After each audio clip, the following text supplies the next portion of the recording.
Welcome to the second week of our 17-week series where we will walk through our building center, giving you an in-depth look at our building process of your new Palm Harbor home. This week, we continue at our Subfloor Station. Hi folks, I'm Howard Broughton. I'm with Palm Harbor Homes up in Fort Worth at the Building Center. Today we're going to talk about the foundation of a home, the flooring structure. And if you look at this, all our homes are built on a jig. They're set up on 16-inch centers. They're set up on 16-inch centers, and every 4 feet you wind up with 4 joints.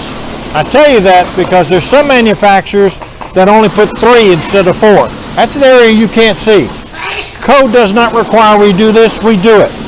This is also yellow pine. Yellow pine, as you know, is very heavy and very dense. We get this in the warmer climate months because sometimes we have difficulty getting some spruce pine fir out of Canada. So we wound up with yellow pine.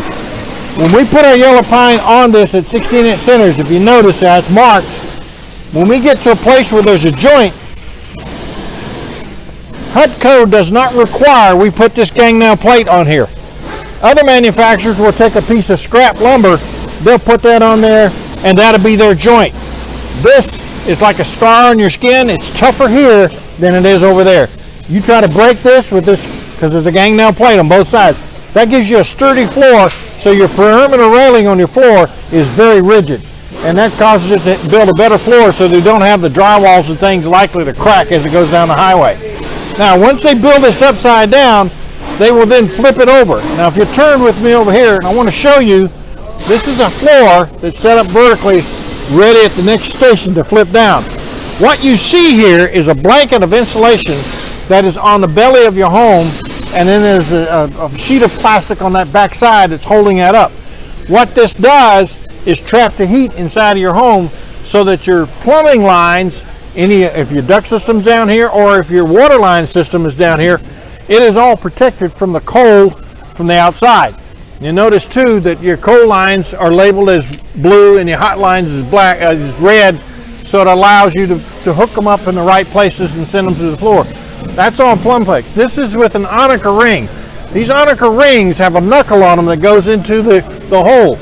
We use this system because this is the same system that's used in the hydraulics of airplanes. And obviously you don't want them to fail with it on an airplane. We don't want them to fail here either because we want them to last for as long as they can. Here's another thing we do that is not a requirement. Any line that we put into the house, of course, this is going to go up through the floor when they bring it around, but we cover the ends of it. We don't want sawdust and things to get into the line, so when you turn the water on, you get water that comes out of it. So as you can see, all the drain line is set up here, and you see these blocks that are put in here? These blocks are put on there at certain levels as that drain goes from one end of the house to the other to cause that line to be shifted downward so that the inside contents drains downward. The other thing it does is, if you notice, you see these black straps here? These straps are put on there because you don't want this to move. You don't want it to move in transportation. You don't want it to move once it gets set up. You don't want any floor squeaks on it. So these lines are strapped and put in there properly to give you that. So here I'm sitting on 16-inch centers with yellow pine. Makes a very sturdy floor, and it's the best foundation you can put onto your home. These are 2x6s. If I build larger houses, sometimes I can go 2x8, but these are 2x6s that I put on here. We're going to talk about what goes onto the floor next in the production line.